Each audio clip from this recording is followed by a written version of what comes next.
오늘 은혜 받으실 하나님의 말씀은 구약성경 사무엘상 16장 1절로 13절입니다. 구약 433, 434쪽에 있습니다. 사무엘상 16장 1절로 13절 말씀을 저와 여러분 한 목소리로 봉독하시겠습니다. 1절입니다. 여호와께서 사무엘에게 이르시되 내가 이미 사울을 버려 이스라엘 왕이 되지 못하게 하였거늘 네가 그를 위하여 언제까지 슬퍼하겠느냐. 너는 뿔에 기름을 채워가지고 가라. 내가 너를 베들레헴 사람 이새에게로 보내리니 이는 내가 그의 아들 중에서 한 왕을 보았느니라 하시는지라. 사무엘이 이르되 내가 어찌 갈 수 있으리까. 사울이 들으면 나를 죽이리이다 하니 여호와께서 이르시되 너는 암송아지를 끌고 가서 말하기를 내가 여호와께 제사를 드리러 왔다 하고 이새를 제사에 청하라. 내가 네게 행할 일을 가르치리니 내가 네게 알게 하는 자에게 나를 위하여 기름을 부을지니라. 사무엘이 여호와의 말씀대로 행하여 베들레헴에 이르매 성읍 장로들이 떨며 그를 영접하여 이르되 평강을 위하여 오시나이까. 이르되 평강을 위함이니라. 내가 여호와께 제사하러 왔으니 스스로 성결하게 하고 와서 나와 함께 제사하자 하고 이새와 그의 아들들을 성결하게 하고 제사에 청하니라. 그들이 오매 사무엘이 엘리압을 보고 마음에 이르기를 여호와의 기름 부으실 자가 과연 주님 앞에 있도다 하였더니 여호와께서 사무엘에게 이르시되 그의 용모와 키를 보지 말라. 내가 이미 그를 버렸노라. 내가 보는 것은 사람과 같지 아니하니 사람은 외모를 보거니와 나 여호와는 중심을 보느니라 하시더라. 이새가 아비나답을 불러 사무엘 앞을 지나가게 하매 사무엘이 이르되 이도 여호와께서 택하지 아니하셨느니라 하니 이새가 산마로 지나게 하매 사무엘이 이르되 이도 여호와께서 택하지 아니하셨느니라 하니라. 이새가 그의 아들 7을 다 사무엘 앞으로 지나가게 하나 사무엘이 이새에게 이르되 여호와께서 이들을 택하지 아니하셨느니라 하고 또 사무엘이 이새에게 이르되 내 아들들이 다 여기 있느냐. 이새가 이르되 아직 막내가 남았는데 그는 양을 지키나이다. 사무엘이 이새에게 이르되 사람을 보내어 그를 데려오라. 그가 여기 오기까지는 우리가 식사 자리에 앉지 아니하겠노라. 이에 사람을 보내어 그를 데려오매 그의 빛이 붉고 눈이 빼어나고 얼굴이 아름답더라. 여호와께서 이르시되 이가 크니 일어나 기름을 부으라 하시는지라. 사무엘이 기름 뿔병을 가져다가 그의 형제 중에서 그에게 부었더니 이날 이후로 다윗이 여호와의 영에게 크게 감동되니라. 사무엘이 떠나서 라마로 가니라. 아멘. 사울이 불순종의 길을 감으로 왕권을 박탈당하리라는 예언을 사무엘 선지자로부터 들었습니다. 사울은 아말렉을 진멸하라는 하나님의 명령을 어겼다가 하나님의 심판 선고를 들었습니다. 하나님께 제사를 드리기 위해서 진멸하라고 명령하신 아말렉의 좋은 짐승을 남겼다는 사울의 핑계를 듣고 사무엘 선지자는 순종이 제사보다 낫고 듣는 것이 수당의 기름보다 낫다. 아주 단호한 말씀을 선포를 했습니다. 사울이 이스라엘의 왕으로 세워지긴 했지만 과연 이스라엘의 진정한 왕은 누구일까? 이스라엘의 진정한 왕이신 하나님은 지금도 여전히 왕으로 살아계시고 역사를 주관하십니다. 1절입니다. 여호와께서 사무엘에게 이르시되 내가 이미 사울을 버려 이스라엘 왕이 되지 못하게 하였거늘 네가 그를 위하여 언제까지 슬퍼하겠느냐. 너는 뿔에 기름을 채워가지고 가라. 내가 너를 베들레헴 사람 이새에게로 보내리니 이는 내가 그의 아들 중에서 한 왕을 보았느니라 하시는지라. 내가 이미 사울을 버려 이스라엘 왕이 되지 못하게 하였다. 이 말은 사울이 왕이 되기 전에나 맞는 말로 보이죠. 이미 사울은 왕이 되어 있습니다. 그러면 이 성경이 잘못되었나? 원문의 의미를 제대로 살려서 번역하지 못했다고 봅니다. 이 본문을 직역을 하면 내가 사울을 버려 이스라엘을 다스리지 못하게 했다. 하나님은 사울이 왕이 되지 못하게 하신 것이 아니라 더 이상 이스라엘을 다스리지 못하게 하셨다는 뜻입니다. 사울이 왕으로 다스리지 못하게 되는 것은 이미 하나님께서 결정하신 일입니다. 이 결정사항은 사울과 그의 아들들이 사무엘상 31장에 가면 유명한 길보아 전투에서 죽습니다. 전사를 하는데 그때 이 말씀이 이루어집니다. 하나님은 사무엘에게 베들레헴 사람 이새의 아들 가운데 한 왕을 보았다고 말씀하십니다. 물론 이 말은 이새의 아들 가운데 이미 왕이 된 사람이 있다, 그런 뜻이 아닙니다. 내가 그의 아들 중에서 한 왕을 보았느니라 라고 번역된 히브리어 본문은 내가 그의 아들 중에서 나를 위해 왕이 될 일을 보았다. 여기 보았다는 말은 준비했다, 그런 뜻입니다. 사무엘상 16장에서는 보았다라는 말이 명사와 동사를 합쳐서 모두 9번이나 나옵니다. 하나님께서 보시기에 너무 기뻐서 만세전부터 택하시고 예비하시고 준비하셨다는 의미가 드러나 있습니다.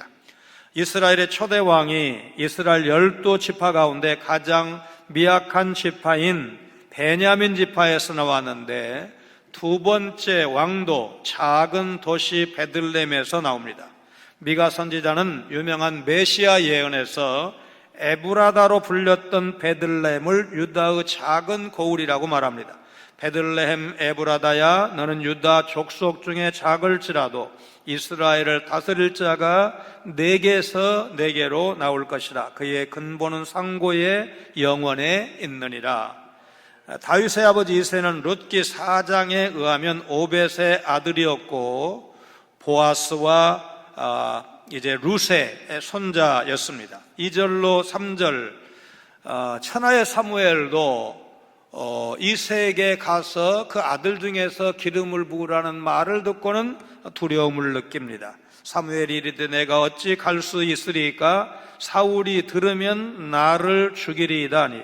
여호와께서 이르시되 너는 암송아지를 끌고 가서 말하기를 내가 여호와께 제사를 드리러 왔다 하고 이새를 제사에 청하라. 내가 내게 행할 일을 가르치리니 내가 내게 알게 하는 자에게 나를 위하여 기름을 부을지니라. 사무엘은 하나님의 지시에 두려움을 호소합니다. 사무엘이 뿔에 기름을 채워서 새로 왕이 될 사람에게 간다는 소식을 사울왕이 듣게 되었을 때 사무엘 선지자를 죽일 수도 있기 때문입니다. 역사적으로 봤을 때 왕들이 잘못된 길을 가게 되면 선지자들이 왕에게 나아가서 왕이시여 그러시면 아니되옵니다, 간언을 하면 가만히 있었을까? 우리는 다윗이 그런 간언을 듣고 회개한 일을 알고 있지만 대부분 그렇지 않았습니다. 선견자 하나니는 옥에 갇혔고 미가야는 뺨을 맞았고 스가랴는 돌로 쳐 죽임을 당하지 않았습니까? 사무엘 선지자의 염려는 타당해 보입니다. 그래서 하나님은 사무엘에게 암송아지를 끌고 가서 제사 드리기 위해서 베들레헴에 왔다 말하라고 지시하십니다. 당시의 법궤는 기럇 예아림에 있었고 성막은 실로에 있었는지 어디에 있었는지 확실치 않습니다. 그래서 제사는 한 장소가 아니라 여러 곳에서 드려졌기 때문에 하나님은 사무엘에게 거짓말을 일러주신 것이 아니라 지혜롭게 처신하도록 명하신 것입니다. 하나님은 사무엘에게 이새를 제사에 청하라고 하셨고 자신이 알려주는 사람에게 기름을 부으라고 명하셨습니다. 4절로 5절 베들레헴 성읍 장로들이 사무엘 선지자의 방문을 두려워합니다. 사무엘이 여호와의 말씀대로 행하여 베들레헴에 이르매 성읍 장로들이 떨며 그를 영접하여 이르되 평강을 위하여 오시나이까? 이르되 평강을 위함이니라. 내가 여호와께 제사하러 왔으니 스스로 성결하게 하고 와서 나와 함께 제사하자 하고 이새와 그의 아들들을 성결하게 하고 제사에 청하니라. 베들레헴 성읍의 장로들이 떨었던 이유는 사무엘이 자신들을 책망하러 온 것은 아닐까? 사울을 세울 때 백성의 장로들이 건의를 해서 이 사사님의 아들들은 안 됩니다. 재판을 굽게 합니다. 사삭감이 아닙니다. 이러고 우리에게도 왕을 세워달라고 건의를 한 바가 있죠. 또 사무엘이 베들레헴에 왔다는 이유로 자신들이 사울 왕으로부터 미움 혹은 복수를 받을 수 있다는 염려 때문이었을 수도 있습니다. 평강을 위해 오셨느냐는 말은 평강을 주려고 오셨습니까?를 묻는 겁니다. 사무엘은 평강을 주려고 왔다고 대답을 합니다. 그리고 이새와 이새의 아들들을 제사에 초청을 합니다. 나중에 다윗이 이스라엘의 평화를 가져오는 성군이 되는 것을 생각할 때 사무엘 선지자의 이 대답은 빈말이 아니었습니다. 이탈리아 피렌체의 한 성당 뒷마당에 버려진 대리석이 있었습니다. 품질이 나쁜 데다 워낙 커서 처치하기도 곤란한 골칫거리였습니다. 어느 날 한 청년이 이 소문을 듣고 찾아와서 대리석을 보더니 자신이 조각할 수 있게 달라고 요청했습니다. 메디치 가문의 후원을 받는 유망한 조각가였기에 담당자는 허락을 했지만 대리석이 워낙 나빠서 좋은 작품이 나오지는 않을 것이라고 예상을 했습니다. 그리고 조각이 완성되면 대중의 눈에 잘 뜨이지 않도록 높은 곳에 숨겨두겠다고 마음먹고 자리를 보아두었습니다. 그로부터 3년 세월이 지났고 청년은 마침내 작품을 완성했습니다. 청년이 완성한 조각은 놀라울 정도로 아름다워서 온 도시에 소문이 자자했습니다.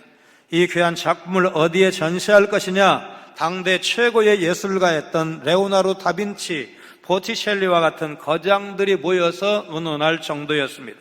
결국 거장들은 이 아름다운 작품을 되도록 많은 사람이 봐야 한다는 생각에 기존에 이제 전시장소로 내정되었던 성당의 천장 아래가 아니라 시청 앞 광장으로 정하게 되었습니다. 이 작품 미켈란젤로가 20대 젊은 시절에 완성한 다비드 상입니다. 미켈란젤로는 모두가 볼품없게 여기던 대리석을 보자마자 다비드, 우리가 계속해서 살펴보고 있는 다윗의 이미지를 떠올렸다고 합니다. 거장의 손길을 하찮은 재료도 아름다운 작품으로 변화시킬 수 있습니다. 부족한 우리를 놀랍게 사용하실 능력의 하나님께 온전히 삶을 맡기시기를 바랍니다. 주님, 제가 부족하고 연약하지만 주께서 주의 일에 적절하게 사용하여 주옵소서. 우리에게 주어진 일을 하나님께 드리는 최고의 작품이라는 자세로 힘써 감당하시기를 바랍니다. 우리의 진정한 왕은 하나님이십니다. 하나님은 사무엘에게 왕인 사울을 패하고 새로운 왕을 세울 것을 명령하셨습니다. 이 명령을 통해 우리는 이스라엘의 모든 것을 결정하고 인도하시는 이스라엘의 진정한 왕이 여호와 하나님이심을 볼 수가 있습니다. 진정한 왕으로서 하나님은 지금도 여전히 우리를 향한 놀라운 계획을 갖고 계시고 우리를 인도하시고 모든 것을 결정하시고 명령하십니다. 그래서 교회와 성도는 왕이신 하나님의 인도하심을 따라 살아가야 합니다. 그러기 위해서 교회와 성도는 무엇을 해야 됩니까? 교회와 성도는 하나님의 뜻이 담겨있는 성경 말씀을 기준으로 삼고 모든 일을 결정하고 실천해야 됩니다. 지금도 여전히 유효하고 진리인 하나님 말씀에 순종하는 것만이 하나님을 왕으로 모시고 사는 방법이다. 여러분 믿으시기를 바랍니다. 6절 7절에 하나님은 중심을 보신다고 말씀하십니다. 그들이 오매 사무엘이 엘리압을 보고 마음에 이르기를 여호와의 기름 부으실 자가 과연 주님 앞에 있도다 하였더니 여호와께서 사무엘에게 이르시되 그의 용모와 키를 보지 말라. 내가 이미 그를 버렸노라. 내가 보는 것은 사람과 같지 아니하니 사람은 외모를 보거니와 나 여호와는 중심을 보느니라 하시더라. 이새는 제사에 참석하기 위해 온 그의 아들들을 한 사람씩 사무엘 선지자 앞으로 지나가게 합니다. 나이 순서대로 엘리압, 아비나답, 삼마 손으로 지나가게 했습니다. 사무엘은 장남 엘리압을 보고 흡족해하면서 여호와의 기름 부으실 자가 과연 주님 앞에 있도다. 여기 사무엘이 주님 앞에 있도다라고 말한 것은 이스라엘의 두 번째 왕에게 기름 붓는 그 자리에 하나님이 함께 계심을 말하고 있는 것입니다. 그런데 하나님은 엘리압을 버렸다고 하시면서 하나님의 평가 기준을 제시하십니다. 그 기준은 외모가 아니라 중심입니다. 오늘 설교 제목을 일부러 제가 좀 비틀었습니다.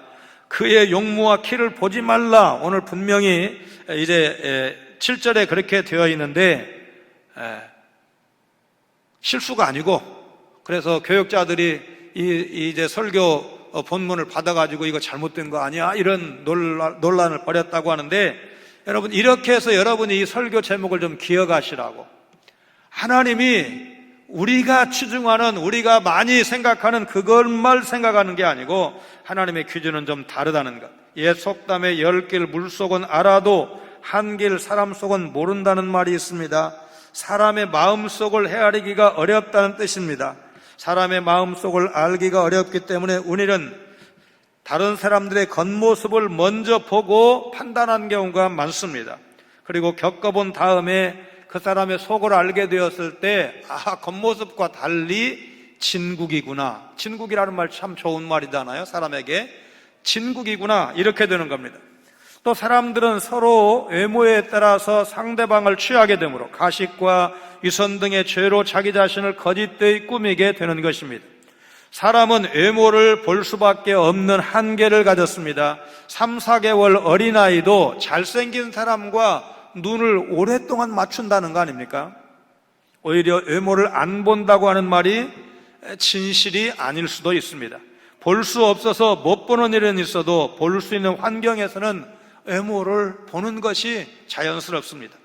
결혼 조건을 따질 때 A, B, C, D, E, F라는 말 들어보셨을 것입니다. 거의가 외적인 조건입니다. A는 ability, 능력을 말합니다. B는 beauty, 아름다움, 외모를 말합니다. C는 캐릭터, 성격을 말합니다. D는 디그리, 학위를 말합니다. E는 에스테이트, 재산을 말하고, 마지막이 F인데 F는 페이스, 신앙을 말합니다. 어떤 분은 이렇게 말한 다음에 신앙이 맨 뒤에 오니까 현대 가정들이 편하지 않다, 이혼 많이 한다, 이렇게 말씀한 것도 읽어봤습니다. 7절의 중심은 생각, 감정, 의도, 성품, 이렇게 번역할 수가 있습니다.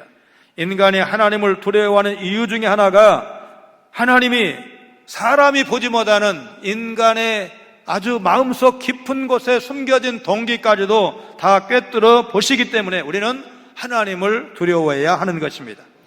8절로 10절, 이새에게는 다윗을 제외하고도 아들이 7이나 있었습니다.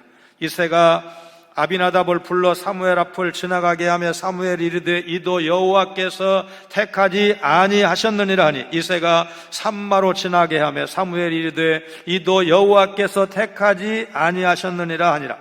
이새가 그의 아들 7을 다 사무엘 앞으로 지나가게 하나 사무엘이 이새에게 이르되 여호와께서 이들을 택하지 아니하셨느니라 하고, 엘리압, 아비나답, 삼마와 사형제가 사무엘 앞을 지나갔지만 하나님은 그들을 택하지 않으셨다고 사무엘에게 일러주십니다. 중심을 보시는 하나님의 마음에 합한 자로 선택된 자가 따로 있었습니다. 미국에서 250개의 교회를 개척한 목회자이자 세계적인 인기 도서 작가인 팀 켈러 목사님은 성도들의 신앙을 점검할 때 2가지 질문을 한다고 합니다. 첫 질문, 당신이 지금 가장 원하는 것은 무엇입니까? 로또 당첨같이 딱 이것만 있으면 좋을 텐데, 그 일이 내 사전에 일어난다면 얼마나 좋을까 하면서 종종 생각하는 것들이 무엇인지에 대한 질문입니다. 두 번째 질문은 지금 당신이 잃을까봐 가장 두려워하는 것이 무엇입니까? 내가 아프면 어떡하지? 갑자기 직장에서 해고당하면 어떻게 하지? 일어나지 않았으면 하는 이 무엇인지에 대한 질문입니다. 그러면서 켈러 목사님은 이 질문에 대한 답이 바로 예수님보다 우리가 더 섬기는 우상일 수 있다, 그렇게 말하고 있습니다. 사람에게 생명보다 중요한 것은 없고 우리는 예수 그리스도를 영접함으로 영원한 생명을 얻었습니다. 가장 귀한 것을 얻었음에도 여전히 세상 것을 주님보다 더 원하고 그걸 잃고 싶지 않아서 전전긍긍한다면 그것이 바로 우상이 될 수가 있는 것입니다. 이 질문에 여러분과 저도 대답해야 합니다. 여러분, 가장 원하는 것이 무엇입니까? 정말로 주님 한 분만으로 만족하십니까? 우리의 연약함을 아시는 주님께 흔들림 없는 반석 같은 믿음을 달라고 간구하시기를 바랍니다.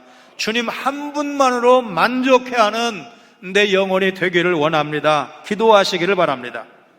교회가 어떤 일을 결정하거나 직분자를 세울 때 하나님의 말씀보다 외형적인 기준이나 조건을 보고 판단해서는 안 됩니다. 예를 들면 예배 안내자를 세울 때 호감을 주는 외모가 중요하지만 그것이 유일한 기준이 될 수는 없습니다. 교회 예배 안내자의 조건이 외모가 가장 중요하다면 지역신문에 광고 내서 공개 모집을 해야 할 것입니다. 장로, 집사, 권사 등 교회의 중직자가 교회를 위해서, 복음을 위해서 헌금하는 것이 마땅하지만 재력이 교회 일꾼의 유일한 기준이 될 수는 없습니다. 교사를 세울 때도 마찬가지입니다. 교사는 어린이, 학생과의 호흡이 중요하지만 그것이 좋은 교사는 곧 젊은 교사라는 말을 입증해 주지는 않습니다. 이런 모습은 사무엘 선지자가 이새의 집에 가서 엘리압을 보고 만족해하던 모습과 다르지 않습니다. 믿음의 사람인 사무엘조차 엘리압의 뛰어난 외모를 보고 청년 시절 사울의 모습을 떠올리면서 사울보다 더 잘생긴 사람으로 이스라엘의 왕을 교체하시는가 보다 그렇게 생각하지 않았을까? 그러나 사람의 중심을 보지 않고 외적인 조건만 보고 사람을 세우는 것은 하나님의 뜻과는 거리가 있습니다. 그러므로 교회는 하나님이 중심을 꿰뚫어 모시는 분이라는 사실을 잊지 않고 성경을 기준으로 삼고 하나님께서 어떻게 보실까? 우리가 보지 못하는 하나님의 눈, 하나님의 판단 기준은 무엇일까를 생각해야 한다는 사실, 여러분 믿으시기를 바랍니다. 11절에 이새의 아들 7이 지나가고도 한 사람이 더 남아 있습니다. 또 사무엘이 이새에게 이르되 내 아들들이 다 여기 있느냐? 이새가 이르되 아직 막내가 남았는데 그는 양을 지키나이다. 사무엘이 이새에게 이르되 사람을 보내어 그를 데려오라. 그가 여기 오기까지는 우리가 식사 자리에 앉지 아니하겠노라. 사무엘이 이새에게 그의 아들들이 다 참석하신지 묻자 이새는 막내 아들이 빠졌다고 말합니다. 막내 아들 다윗은 그 시간에 양을 지키기 위해서 들에 나가 있었기 때문입니다. 7 형들이 사무엘 선지자 요청에 따라 제사에 참석하는 그 시간 동안에도 다윗은 이 양을 지키고 있었습니다. 막내라서 제사에 참석하지 못하고 양을 지키는 당번을 맡았을 수도 있고, 아버지 이새가 다윗을 소홀히 여겨서 가족이 다 참여하는 제사에 부르지 않았을 가능성도 배제할 수는 없습니다. 김혜영 선교사라는 분을 소개한 적이 있습니다. 134cm의 척추 장애인입니다. 신문기사를 검색해 보면 금년에 아마 57, 58쯤 되었을 것 같습니다. 오늘 설교 제목을 유심히 생각하면 선교사님의 키를 소개해 드리는 이유를 간접적으로 눈치를 채실 것입니다. 이분은 키는 작지만 영적으로는 결코 작지 않으십니다. 숨지마 내 인생이잖아 라는 책에 있는 그분의 간증을 한 토막 소개해 드립니다. 아프리카 보츠와나에 세워진 기술학교 굿호프에 나 혼자 남게 되었다. 무기한 휴교에 들어간 학교를 어떻게 정상화할지 고민하고 기도했다. 새 학기를 앞둔 어느 날 사업 파트에서 연락이 왔다. 만나서 학교에 대한 일을 의논하자고 제안해 왔다. 나 또한 바라던 일이라 그 만남을 위해 학교 운영 계획서를 만들었다. 운영위원회를 만들고 이사장을 선출해서 사역에 대한 책임을 나누었다. 이사회는 나에게 학교를 맡겨주었다. 이렇게 해서 나는 남의 나라 사람들의 인생을 책임지는 사람이 되었다. 여기 있던 분들은 다른 일을 하러 떠났습니다. 그러나 제가 여기 있습니다. 저를 선생으로 여겨주셔서 용기를 갖고 학교를 책임지게 되었습니다. 보시다시피 저는 힘이 세지 않습니다. 저와 함께 있어 주시기 바랍니다. 재학생과 교사와 직원을 모두 불러보니까 22명이었다. 책임자인 나는 미혼이었고 외국에서 온 장애인 여자였고 겨우 28살이었다. 대학 나온 사람도 남자도 힘 있는 사람도 다 포기하고 떠난 자리였다. 그곳에서 나는 졸지에 많은 청소년의 교육을 책임지는 사람이 되었다. 자원봉사자로 갔다가 학교를 운영하는 일을 맡게 되었다. 나는 학교를 맡으면서 3가지 원칙을 정했다. 교사와 학생을 앞세우고 일보다 사람을 우선하고 무엇보다도 감사하는 것이었다.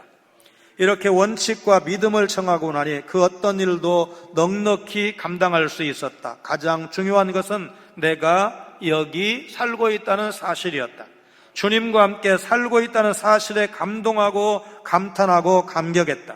내가 바라보는 벌판은 변함이 없었지만 내가 달라져 있었다. 굿오프 학교는 더 이상 사막이 아니라 삶의 터전으로서 인생을 만들어가는 발판이 되었다.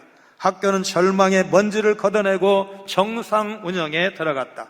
하나님께서 이새의 아들 가운데 왕으로 기름 부을 사람이 있다고 말씀하셨기 때문에 제사장 사무엘은 이새의 막내 아들이 하나님께서 선택하신다라고 생각하고 그가 오기까지는 식사를 하지 않겠다고 단호하게 말합니다.